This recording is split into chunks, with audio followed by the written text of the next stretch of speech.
Hello everyone, welcome back our channel. இனி நம்ம என்ன கான்செப்ட் பற்றி பார்க்க போகிறோம்னா பொலிட்டிக்கலில் பார்த்தீங்கன்னா டிவிகே கட்சியில் திரு செங்கோட்டையன் அவர்கள் இணைய போகிறதா தகவல் கசிந்து கொண்டு இருக்குது. வாங்க அது வீடியோக்குள்ளே போய் டீட்டெயிலாக என்னென்னு பார்ப்போம்.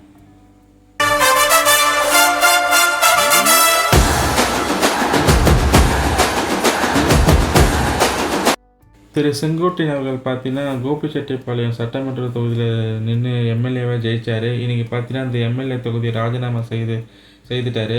ஏன்னு கேட்டிங்கன்னா அவர் டிவிகே கட்சியில் இணைய போகிறதா தகவல் வெளியாகி கொண்டிருக்குது. இது உண்மையை கேட்டால் எஸ், இது உண்மை தான். இது 2 மணி நேரத்துக்கு மேலே தலைவர் விஜயோடனும் மற்ற முக்கிய நிர்வாகிகளுடனும் சந்தித்து பேசியிருக்காரு. நாளைக்கு அதிகாரப்பூர்வமாக இது நிரூபிக்கப்படும். இது பார்த்திங்கன்னா ஒரு முக்கிய பொறுப்பு அவருக்கு நாளைக்கு தரப்போகிறதா நியூஸ் வெளியே வந்துட்டுருக்கு. நான் நாளைக்கு கிளியராக நமக்கு தெரிஞ்சிடும் என்ன பொறுப்பு எது அப்படின்னு சொல்லிட்டு. இப்போ இவர் டிவிக்கில் இணையக்கூடாது, எப்படியா டிஎம்கேயில் கொண்டு வந்துடும் சொல்லிட்டு மிஸ்டர் சேகர் பாபு எப்படியாவது அப்படி இப்படி பேசி கரெக்ட் பண்ணார். பட் அவர் முடியல.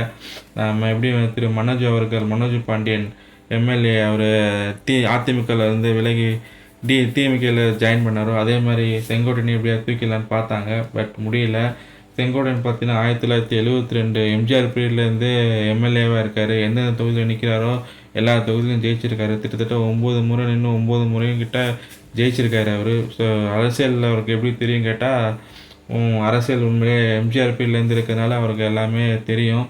அரசியலில் நல்ல நுணுக்கங்களும் தெரிஞ்சு வச்சுருக்காரு. ஸோ நல்ல ஒரு மனிதர் தான்.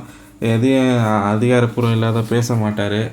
ஸோ அவர் டிவிக்கில் இணையதுனால உண்மையிலே டிவிக்கு இன்னும் கொஞ்சம் பலம் இருக்குன்ற நான் எதிர்பார்க்குறேன்.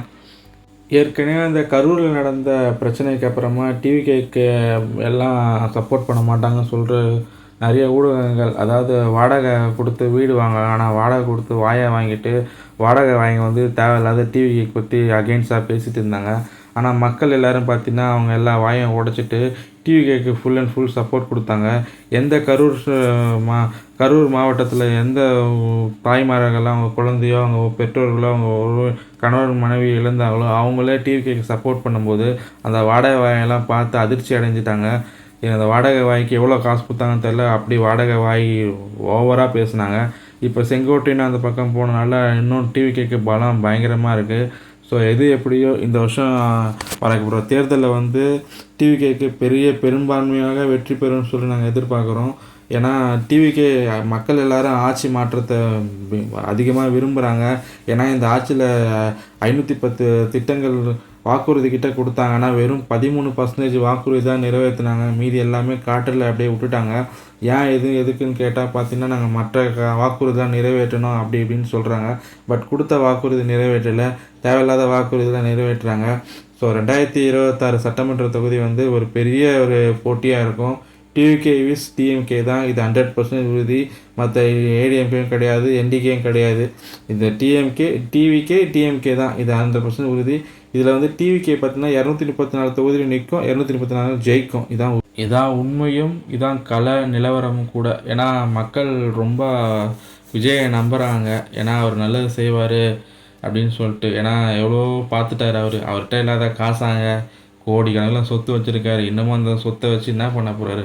அதனால் மக்களுக்காக தான் அவர் வராரு. மற்ற இந்த படத்தை இதெல்லாம் நடித்து கிடிச்சு அவர் சம்பாதிச்ச சொத்துலாம் ஏகப்பட்டது இருக்குது. கைவிட்டு நம்மளால் எண்ணவே முடியாது.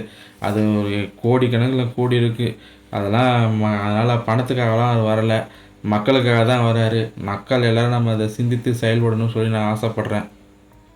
இந்த ஒரு தலைவரை நம்ம மிஸ் பண்ணிட்டோன்னா இதுக்கப்புறம் வாழ்நாள் முழுவதும் இவரை மாதிரி ஒரு தலைவரை சத்தியமாக நம்ம இந்த ஜென்ரேஷனில் பார்க்கவே முடியாது. அதனால் இந்த தடவை யாரையும் மிஸ் பண்ணிடாதீங்க. முடிஞ்ச வரையும் சரி ஓட்டு கண்டிப்பாக போட்டுருங்க. 1. 2வது ஓட்டு டிவிகேக்கு போடுங்க. ஏன்னா இந்த தலைவரை நம்ம விட்டுட்டிங்கன்னா அதுக்கப்புறம் நம்மளை காப்பாற்றுறதுக்கு யாராலையும் முடியாது. ஏன்னா விஜய் சார் உண்மையிலே ஒரு பெரிய ஒரு செலிப்ரிட்டி ஸ்டாரு. அது இல்லாத ஒரு பெரிய ஒரு என்ன சொல்கிறது, ஒரு போற்றுறதுக்குரிய ஒரு மனிதர். ஏன் கேட்டிங்கன்னா இந்த கரூர் சம்பவத்தில் அவர் ஒரு மாதமாக போட்டு தாளிச்சாங்க. ஆனால் மௌனத்தால் ஜெயித்தார். ஒரு வார்த்தை கூட பேசலை. சத்தியமாக சொல்கிறேன், நானாக இருந்தால் ஏதாவது எதிர்த்து ஏதாவது பேசும். அவனை வெட்டணும், அவனை குத்தணும், அவனை அடிக்கணும், அவனை தூக்கி உள்ளே போடணும், எப்படி பண்ணலாம் இப்படி பண்ணலாம் அப்படின்னு கேவலமாக பேசுனாங்க. ஆனால் எல்லாத்தையும் தாங்கி பொறுத்து எவ்வளோ வேதனை அனுபவிச்சிருப்பார். உண்மையிலே ஒரு பெரிய பெருந்தன்மைங்க அவரெல்லாம். சத்தியமாக சொல்கிறேன், அவரை மாதிரிலாம் நம்மளால் இருக்கவே முடியாது. ஓகே ஃப்ரெண்ட்ஸ், வீடியோ பிடிச்சிருந்தா லைக் பண்ணுங்கள், கமெண்ட் பண்ணுங்கள், ஷேர் பண்ணுங்கள், முக்கியமாக சப்ஸ்கிரைப் பண்ணுங்கள். சப்ஸ்கிரைப் பண்ணாத நம்ம சேனலை பார்க்காதீங்க. நான் சப்ஸ்கிரைப் பண்ணால் தான் நமக்கு ஒரு மோட்டிவேட்டாக இருக்கும். நம்மளும் புதிய புதிய கண்டென்ட் ரெடி பண்ணி வீடியோவை மேக் பண்ணி போடலாம். ஸோ இந்த சின்ன சேனலுக்கு நீங்கள் சப்போர்ட் பண்ணுங்கள். பார்க்கலாம். மீண்டும் சந்திக்கும் வரை நன்றி, வணக்கம். வெற்றி நிச்சயம் தோழர்களே.